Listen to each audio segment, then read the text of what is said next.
Well, good afternoon. I know I have a high-pressure position here because I'm the only thing between you and a bathroom break. So I'll try to keep this going. My topic is the prehistoric astronomy of central Arizona.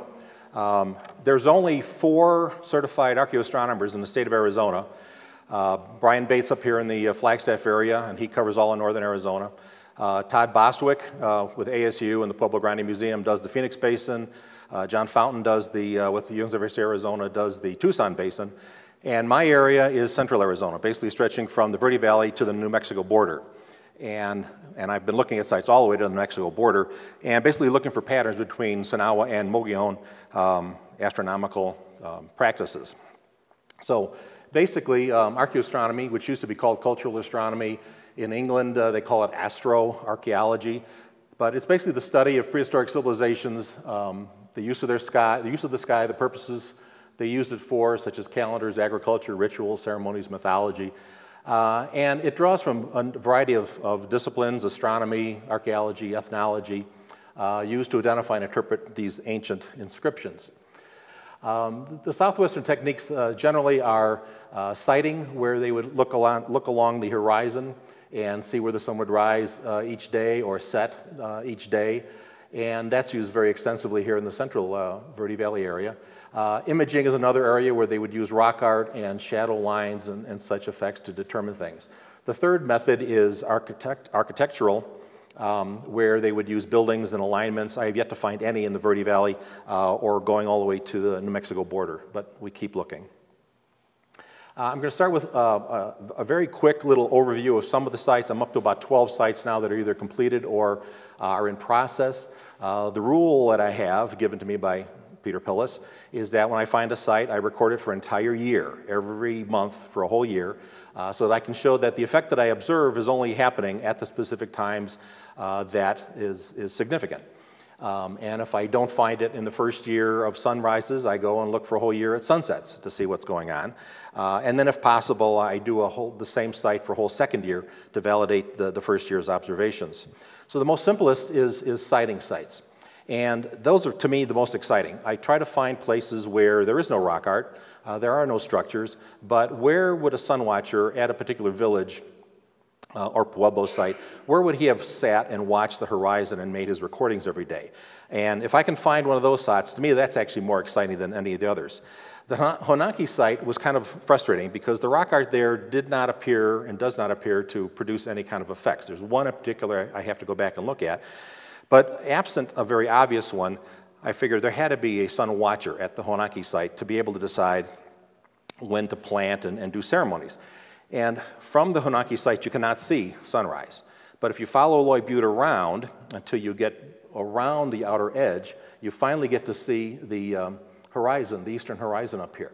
And when we came around the edge, I noted this particular little rock sticking out there. And on the top, you'll see is a smoothed out little pothole kind of area here. And here is a petroglyph of a half sun. And this direction is facing southeast, facing the sunrise position. And interestingly, found a quote in an autobiography. Actually, he was describing his father, who was a sun watcher. And he said that his father would observe the horizon from a natural bowl in a rock, a kind of smoothed out pothole, and he would record his readings inside that bowl. And lo and behold, here we have a bowl facing southeast, and this petroglyph of the sun in it. And actually, I went back and re-looked at it closer, and actually this line goes all the way across it. I showed it to a Hopi when we were up in Second Mesa, and he just about fell over. He said, "That's my clan symbol. That's the Sun Forehead clan." And I did not realize that my clan was at Honaki. So he wants to come down and have me take him over there. But this is the type of thing that really gets me going, to find a place where a sun watcher 1,000 years ago actually sat and observed. And I have 2 other sites, and I can't show you today, but 2 other sites that I'm sure I can prove was used by a sun watcher to sit and observe the horizons. Another one at Palaki. A lot of people have been to Palaki. This was an interesting rock art feature here. You've got a pictograph here. It's hard to see in this picture, but there's a black triangle right here inside this one. Right over here, between these two, there's a double black triangle. And then, of course, you have this big sun. And interestingly, when you compare it to the horizon just behind it, here you have a red cliff, a red cliff, a red cliff, a red cliff. They're all opened up red. And here you have a white one, filled in white. Here's a white rectangle. Here's your white rectangle. And then it goes red again, which is over here. And so watching that for a whole year, observing at sunrise what's going on, turns out that, sure enough, where the black triangle is where the sun rises at winter solstice. Where the double triangle is where the sun rises at spring and fall equinox. And where this little ball here is, right to the left of the rectangular white, is where the summer solstice sun rises.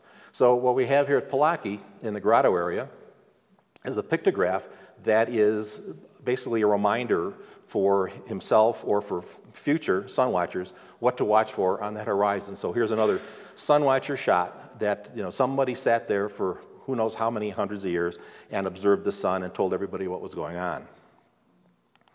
Another spot at Palaki, and this one Peter said, oh, people are bugging me. They think this is a sun thing. Go check it out, see what you think. And it's over at the roasting pit area. And you have this image here that a lot of people are very familiar with. But really what struck me, when I look at sites like this, I look for little oddities that might help out things. And so what I noticed is that there's a little line here, a little line here, and a little line here in these three quadrants, but nothing here. And so that started to concern me a little bit, at least to watch what was going on. And sure enough, on the equinox, and it highlighted there, on the equinox, the sun comes across on a diagonal right in line with these two particular lines. And this only happens on the equinoxes. Well, watching this for the whole year at sunrise, this little mark in this quadrant never came into play. It never does anything else the rest of the year of any significance, and it started to really bug me. And Peter loves patterns, and if you've got something that breaks a pattern, you've got to wonder, is this really a pattern, or is there something funny going on here, or are you just smoking something?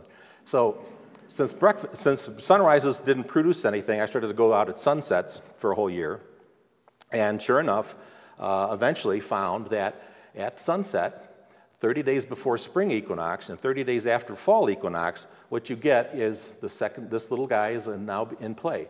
You get a little dagger of sunshine that comes in right to the center, comes right back out along this line. So these two guys are in play at this particular time, at sunset. But why it's only the 30 days before spring, or were they trying to mark the 30 days after fall, I have yet to figure out. So I'm still going through ethnographic items to see if I can figure out why they would have done that. But at least what this shows is that these little things that I call register marks are significant in calendars. And you'll see coming up that the use of register marks by the Sinagua was actually a regular feature. Okay. Now we'll go to V-bar, and this is actually what started me going in 2005 with this. And V-bar, a lot of you are familiar with V-bar, but it was a working cattle ranch into the 1980s.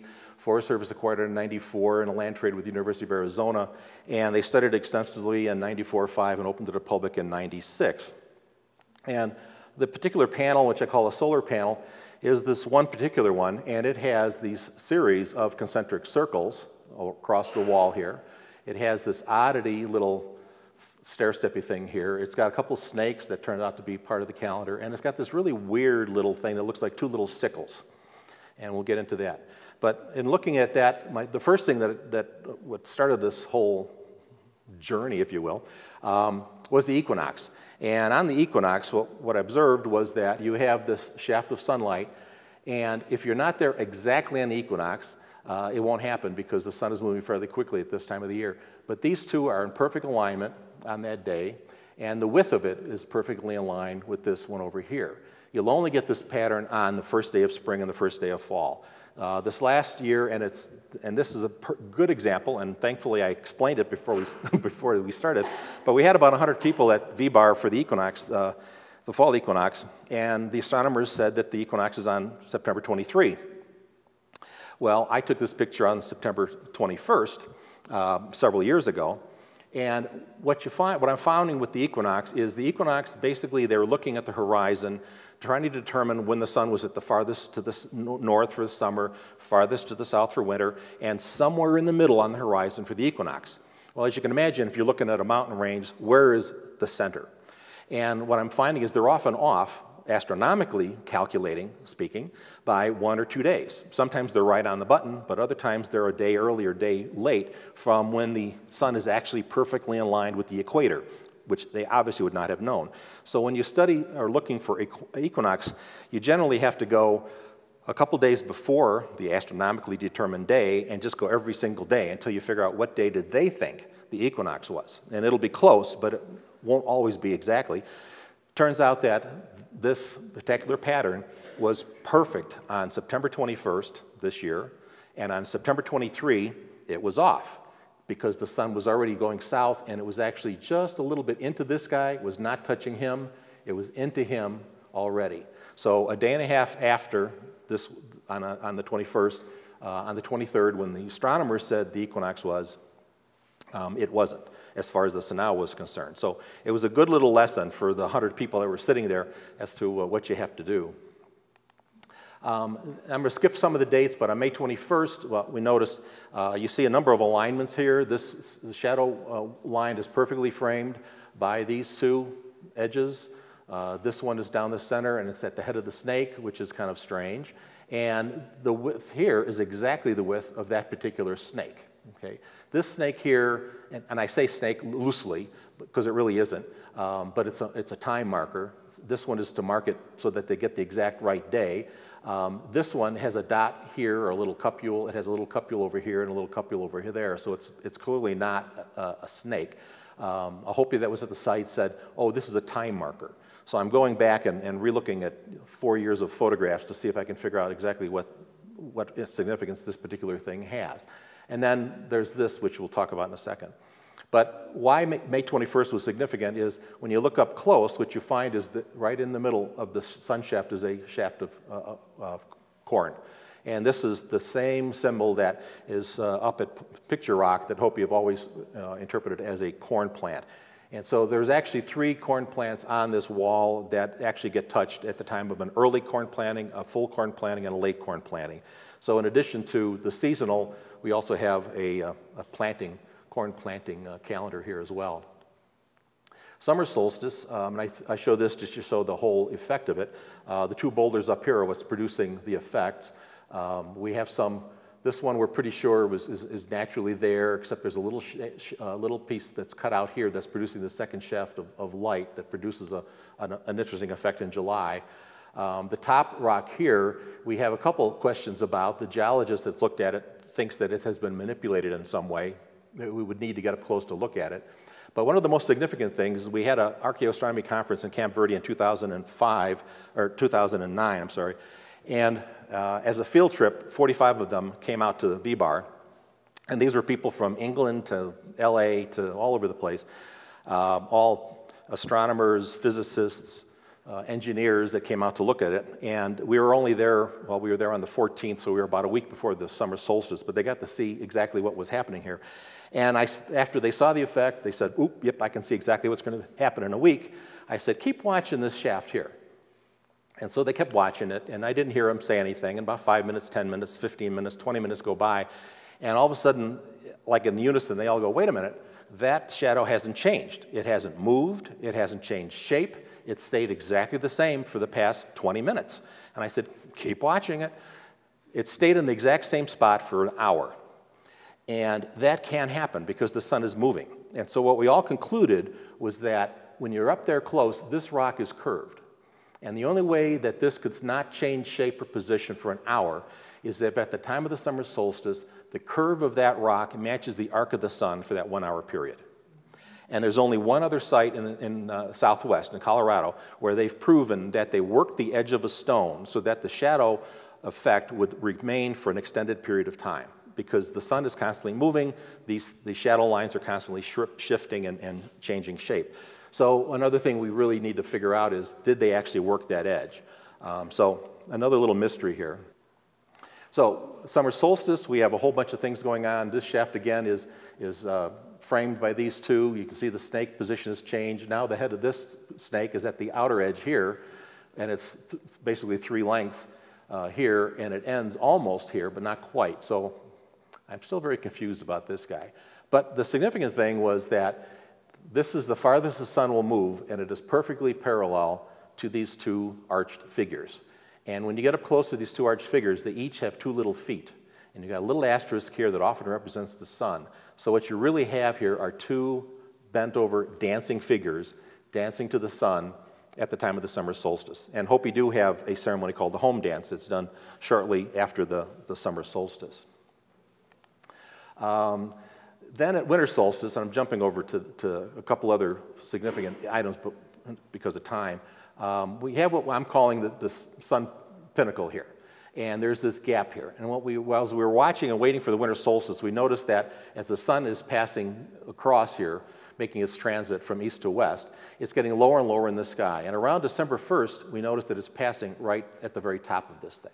And so we kept watching it, and every day it's getting lower and lower and lower. And sure enough, on the winter solstice, what we get is that the sun passes exactly at the very bottom of that little opening.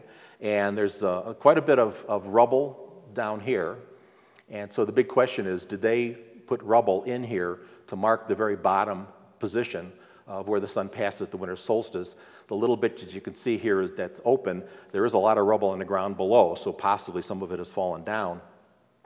But they could not have seen this. This would have burned out their eyes to look at this. But this is actually taken through a filter used for solar observations. But what they would have seen on the ground before them would have been this dagger of sun that's in the shape of that opening there that appears here. Now, interestingly, during the excavation, and you can still see a little bit of the excavation pit right here, it was established that there's about 4 feet of dirt at the wall that wasn't there when now we're here. Right now, this tip is laying on the ground. So the big question is, if this dirt wasn't here and this was laying flat up against these rocks, is there a concentric circle, maybe a foot or 2 feet down, that tip would have hit? That would have also told them when the winter solstice occurred. But somebody wouldn't let us move this little hole from here to there, okay? So we'll never know. Okay, moving on to another site that's pretty interesting, Herrera Canyon. If you're familiar with Herrera Canyon, Red Tank Draw is way down here, and eventually, as it gets into Mogollon Rim, it becomes Herrera Canyon. And off on the side, on this very precarious little cliff, some of you may be familiar with it, called Spirit Hunter Site, there's this huge boulder here with this very, very large spiral and other things going on. And that was suggested by a Jeep company, that this was a summer solstice marker, and they were taking people out there to show them the summer solstice marker. So we decided, well, let's just verify for them, but following Peter's rule, go down there every single month and see what's going on. And it turns out that it's another one of these all full year calendar sites. So on the equinox, what you get is the sun comes across the center. And you see this little point here, makes a little jog up, comes back down, and actually goes into a little concentric circle down here. And you look at a big spiral like this, you might say, well, how do they know where the center is? I mean, is that really the center, or is the center a little bit over to the right or a little bit to the left? How do they know? Well, what they did, here's another register mark. It's in perfect alignment with that shadow line on the equinox. So it comes along this little register mark, comes back up, comes through, and back through the concentric circle down here. So again, a use of register marks. On the summer solstice, they got something similar. It comes across through the center, and you can see it makes a little jag down here, and then it hits in a little triangle right to the center of this spiral, and then tapers off like that. Winter is very interesting. It actually produces a wedge of sun that comes out from the center, and at the bottom, the shadow line goes across the bottom, shoots up to the center of this guy again, and comes back out again. The chances of this being accidental is highly remote. Brian Bates, who does, as I said, this is kind of like on the border somewhere between his territory and my territory, so he's been down there, and he's actually recorded this for cross-quarter dates, the dates between equinoxes and solstices, and he's shown that, in fact, it does also mark cross-quarter dates. So it's a pretty elaborate calendar in this extremely remote and rather precarious place to get to. And then this one, I think I'm going to end with this. this is another one that Peter said, gee, why don't you go take a look at this thing. This is an 85-foot long snake. It's 85 feet from the end to the end. Meanders across this plateau. This is perfectly north-south, so you get a great east-west transit. And there's a break, you can't see it, but there's a little break in the wall over here, and then there's this very wide break here. But opposite this wide break are these uprighted rocks, clearly manufactured. They're in a perfectly upright position here. And so, again, going out there every month, seeing what's going on. Oh, this is the end of it, the mouth, if you will. As the snake meanders across here, and it kind of like wiggles along, it gets to the end here, and then it opens up into like a mouth with this rock that looks kind of like a tongue coming out of it, which makes it even more looking like a serpent, if you will. And what we found is, this is on summer solstice, and you can actually see that pretty clearly there.